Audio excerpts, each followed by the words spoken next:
नमस्कार मित्रों, मैं हूं ब्रिज कुमार और आज मैं आप लोगों के साथ कुछ महत्वपूर्ण बात करने के लिए जुड़ा हूं। दोस्तों, मुझे कोई प्रॉब्लम नहीं है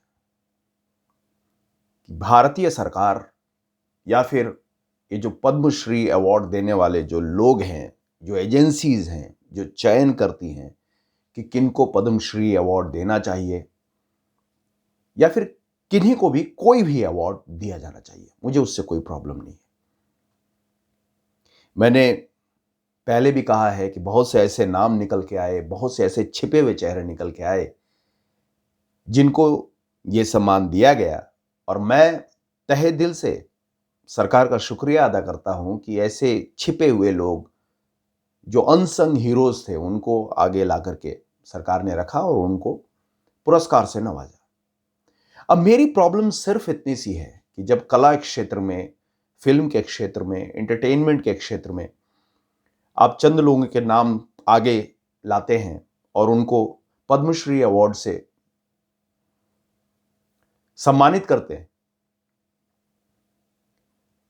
तो मुझे वहां प्रॉब्लम दिखती है। प्रॉब्लम इसलिए है क्योंकि उसी एक क्षेत्र में बहुत से ऐसे लोग हैं जिन्होंने बहुत ही अच्छा काम किया है और उनको नजरअंदाज कर दिया गया है। क्या आपने जानबूझ करके ऐसे लोगों को चुना जो आपको सपोर्ट करते हैं, आपकी सरकार को सपोर्ट करते हैं, जो आपके एजेंडे को सपोर्ट करते हैं? हो सकता है आप में से कई लोगों को यह बात बुरी लगे, हो सकता है आप में से कई लोग इस सरकार को ब्लाइंडली सपोर्ट करते हैं। ब्लाइंडली इसलिए मैं यूज कर रहा हूं क्योंकि कल भी मैंने एक बात कही थी कि इस देश में 80% जनता जो है उनको भारत की राजनीति या किसी भी राजनीति या फिर बाकी चीजों से कोई मतलब नहीं है। उनको सिर्फ अपने बिजनेस, अपने काम, अपनी नौकरी, अपना गर्लफ्रेंड, अपनी लाइफ, अपनी फैमिली से मतलब है। उनको कोई फर्क नहीं पड़ता कि आगे पीछे इधर उधर क्या हो रहा है, कांग्रेस की सरकार, बीजेपी की सरकार, कोई फर्क नहीं पड़ता, क्योंकि उनका यह मानना है सरकार कोई भी हो, काम ऐसे ही करना है। सही भी है। 20% लोग ऐसे हैं जिनको सरकार से मतलब है, जिनको राजनीति से मतलब है, लोकतंत्र से मतलब है कि अगर हमने सरकार गलत चुन लिया तो कांड हो सकता है। लेकिन उस 20% में भी सिर्फ 4% ऐसे लोग हैं जो अच्छी राजनीति को सपोर्ट करते हैं। बाकी 16% किसी न किसी पार्टी से बन चुके हैं। चंद परसेंटेज कांग्रेस को, चंद बीजेपी को, चंद आपको। मतलब सरकार कैसे भी काम करे हम ब्लाइंडली सपोर्ट करेंगे। तो ये वो लोग हैं, 4% लोग हैं जो अच्छी राजनीति को सपोर्ट करते हैं। अब आइए मेन मुद्दे पे आते हैं। ये बात तो मैंने कल कही थी कि सरकार से सवाल ये है कि सर, क्या आप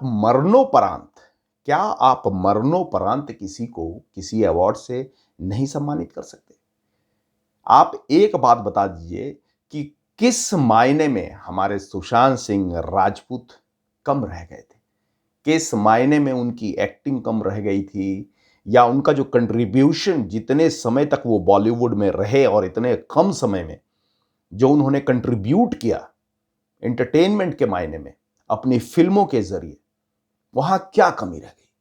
स्वामी विवेकानंद बहुत कम समय के लिए इस दुनिया में रहे, लेकिन कम समय में ही उन्होंने वो बातें दुनिया को बताई जो शायद कई साधु संत पूरी उम्र बिता करके भी नहीं बता सकते। तो यहां पे समय की बात है। यह मत देखिए कि किसने कितना समय बिताया, कितने कम समय में कौन कितनी कीमती बातें बता गया, यह मायने रखता है। और हमारे सुशांत सिंह राजपूत में क्या कमी रह गई, ये मेरा सवाल है आपसे सर। प्रधानमंत्री जी, आपसे सवाल है। बाकी जो ये पद्मश्री अवार्ड के जो भी एजेंसीज हैं, जो भी ज्यूरी मेंबर हैं, जो कि सेलेक्ट करते हैं कि भाई इसको देना चाहिए, उसको देना चाहिए, आपसे ये सवाल है कि आखिरकार आप ये कैसे दिशा निर्देश देते हैं, कैसे आप पता करते हैं कि किसको देना चाहिए? आपके जो भी मायने रहे हो, आपके जो भी प्रोसीजर रहे हो, आपसे एक जवाब तो बनता है कि आप ये बताइए कि सुशांत सिंह राजपूत को आपने ये अवार्ड क्यों नहीं दिया? और ऐसे कई लोग हैं, उनके बारे में मैं सवाल नहीं पूछूंगा अभी आपसे। मेरे को सिर्फ एक सिंपल सा सवाल है कि अब तो सुशांत सिंह राजपूत इस दुनिया में नहीं है और उनको प्यार करने वाले, उनको चाहने वाले किस तादाद में हैं, आपको अब तक तो पता चल जाना चाहिए था। पिछले 1.5 साल से जिस तरीके से उनके न्याय की लड़ाई हर एक व्यक्ति लड़ रहा है, सोशल मीडिया से लेकर के न्यूज चैनल से लेकर के हर तरफ जिस तरीके से बॉयकॉट बॉलीवुड का नारा बुलंद हो रहा है, जिस तरीके से बॉलीवुड की गंदगी को लोग साफ करने में लग गए हैं, वो किसकी बदौलत है? आप ये क्यों नहीं देखते? तो ये एक बहुत ही मुझे परेशान करने वाला तथ्य लगा कि जिस तरीके से आप करण जौहर, एकता कपूर, कंगना रनावत और अदनान सामी तक को पद्मश्री अवार्ड दे देते हैं, तो सवाल तो खड़े होते हैं।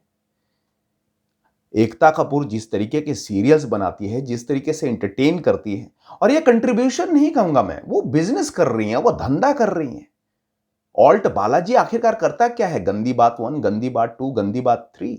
धंधा करने के लिए इन्होंने सभ्यता और संस्कृति के साथ पूरा का पूरा कॉम्प्रोमाइज कर लिया है। जिस तरह के कंटेंट वो पेश कर रही हैं, उसको आपने सम्मानित किया है, उसको आपने सम्मान दिया है।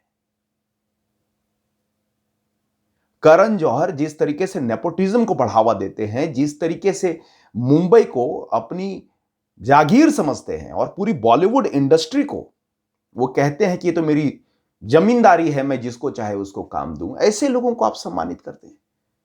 अदनान सामी ने ऐसा क्या कर दिया कि आपने उसे, पाकिस्तान से आया हुआ एक सिंगर जिसको हमने बहुत प्यार दिया, बहुत इज्जत दी, ठीक है, वो सब ठीक है, लेकिन ऐसा उन्होंने क्या कर दिया कि आपने देश के चौथे सर्वोच्च सम्मान से उनको सम्मानित कर दिया?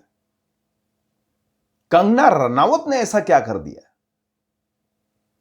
एक्सेप्ट आपकी वाहवाही के, आपके हां में हां मिलाने के? उसने ऐसा क्या कर दिया कि आपने देश का चौथा सर्वोच्च सम्मान कंगना रनावत को दे दिया?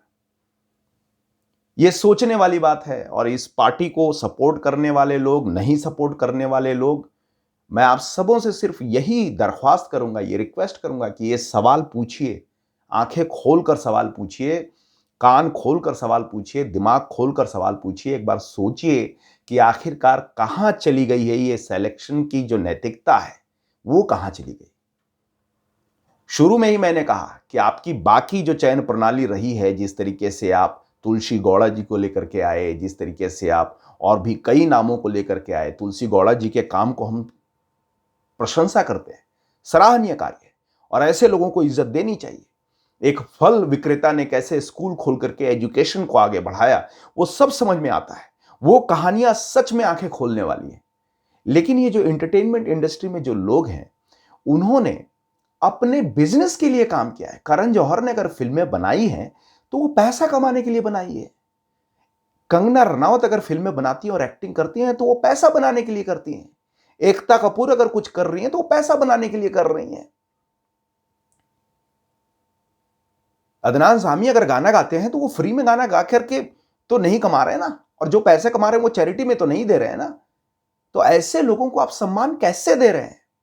और वहीं पे सुशांत सिंह राजपूत ने इतना चैरिटी वर्क किया, इतने लोगों की मदद की, इतने सारे लोगों के उत्थान के लिए कार्य किया, और आपने उसको भुला दिया। जस्टिस के मामले में तो आप कोई बात नहीं कर रहे, साथ ही साथ सीबीआई को आपने खामोश कर दिया है, और अब जहां पे अवार्ड सेरेमनी की बात होती है वहां भी आपने सुशांत सिंह राजपूत को भुला दिया है। ये बहुत दुखदाई है सर। और मैं आपको एक बात बता दूं कि इसी तरीके से आप खेलते रहे, महंगाई से आप खेलते रहे, एजुकेशन के साथ खेलते रहे, स्वास्थ्य सेवाओं के साथ आप खेलते रहे, और अब आप अवार्ड्स के साथ खेल रहे हैं, जस्टिस के साथ तो आप ऑलरेडी खेल रहे हैं। तो आप खेलते रहिए, हम भी आपके साथ खेलेंगे। 2024 बहुत ज़्यादा दूर नहीं है। बहुत बहुत शुक्रिया, बहुत बहुत शुक्रिया। उम्मीद करते हैं कि आप इस पर सोचेंगे और उम्मीद करेंगे कि आप हमारे सुशांत सिंह राजपूत को भी सम्मानित जल्द ही करेंगे। बहुत बहुत धन्यवाद।